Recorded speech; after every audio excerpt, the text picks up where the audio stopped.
حضور صلی اللہ علیہ وآلہ وسلم نے فرمایا، جس نے دن اور رات میں میری طرف شوق و محبت کی وجہ سے 3 مرتبہ درود پاک پڑھا، اللہ پاک پر حق ہے کہ وہ اس کے اس دن اور اس رات کے گناہ بخش دے۔ بسم اللہ الرحمن الرحیم۔ السلام علیکم ناظرین، ماہ ذوالقعدہ کی فضیلت و خصوصیت آپ کے سامنے پیش کرتے ہیں۔ پیارے دوستو، اسلامی سال کا 11واں مہینہ ذوالقعدہ ہے۔ اس کا شمار حرمت والے مہینوں میں ہوتا ہے، اس لیے اس کے نام کے ساتھ الحرام کا اضافہ کر کے اسے ذوالقعدۃ الحرام کہا جاتا ہے، جس کا مطلب ہے حرمت والا مہینہ۔ اسے ذیقعد بھی کہا جاتا ہے۔ ذوالقعدہ 2 لفظوں سے مل کر بنا ہے، ایک ذو اور دوسرا القعدہ۔ اس کا درست تلفظ ہے ذوالقعدہ۔ ذوالقعدہ کی حرمت کی وجہ سے اہل عرب اس مہینہ میں جنگ اور سفر کے لیے نہیں نکلتے تھے، بلکہ اپنے گھروں میں ہی بیٹھے رہتے تھے۔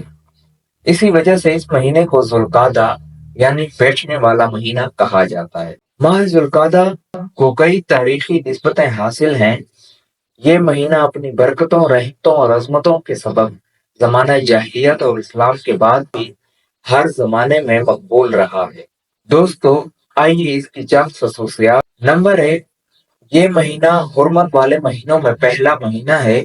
اس بارے میں نقل کیا گیا ہے کہ بلا اختلاف حرمت والے بے در پہ آنے والے مہینوں میں ذوالقعدہ پہلا مہینہ ہے۔ قرآن پاک میں حج کے مہینوں کا ذکر ہے، ارشاد ہوتا ہے، ترجمہ: حج کے کئی مہینے ہیں جانے ہوئے۔ سورۃ بقرہ۔ حج کے 3 مہینے ہیں، ماہ ذوالقعدہ ان میں سے ایک ہے، جیسا کہ امیر المومنین حضرت سیدنا عمر فاروق رضی اللہ تعالیٰ عنہ اس آیت مبارکہ کی تفسیر میں فرماتے ہیں، حج کے مہینوں سے مراد شوال المکرم، ذوالقعدۃ الحرام اور ذوالحجۃ الحرام کے 10 دن ہیں۔ نمبر 3، یہی وہ مہینہ ہے کہ جب حضرت سیدنا موسیٰ علیہ السلام نے بارگاہ الہی میں تورات شریف کی خواہش کا اظہار کیا تو اللہ پاک نے انہیں 30 روزے رکھنے کا حکم دیا، اور حضرت سیدنا موسیٰ علیہ السلام نے اسی ذوالقعدہ کے روزے رکھے۔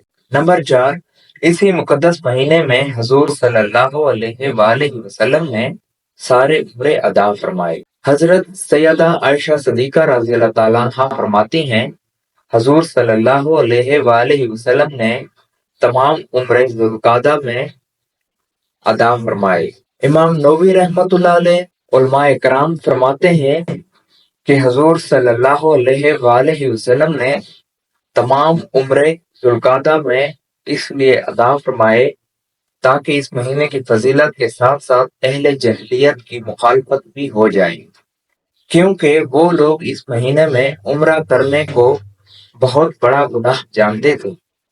آپ صلی اللہ علیہ وآلہ وسلم نے اس مہینے میں کئی مرتبہ اس لیے عمرے ادا فرمائے تاکہ اس مہینے میں عمرہ کرنے کا جواز ہو جائے اور عہد جاہلیت کے عمل کا ابطال خوب واضح ہو جائے۔ نمبر 6، ذوالقعدہ بھی ان 5 مہینوں میں سے ایک ہے جن کا چاند دیکھنا واجب کفایہ ہے۔ وہ 5 مہینے ہیں: شعبان، رمضان المبارک، شوال، ذوالقعدہ، ذوالحجہ۔ پیارے دوستو، شریعت مطہرہ نے فرض و واجب کی ادائیگی کے لیے بے حد طاقت اور نفلی عبادات کی خوب ترغیب دلائی ہے، لہٰذا ہمیں عبادت و تلاوت اور ذکر و درود کی کثرت کرنی چاہیے۔ سال میں بعض بابرکت دن ایسے بھی ہیں جن میں ذکر اللہ کی کثرت، راتوں کو شب بیداری اور رضائے الہی کے لیے دن میں روزے رکھنے کے بڑے فضائل ہیں۔ ماہ ذوالقعدہ بھی ان میں سے ایک ہے۔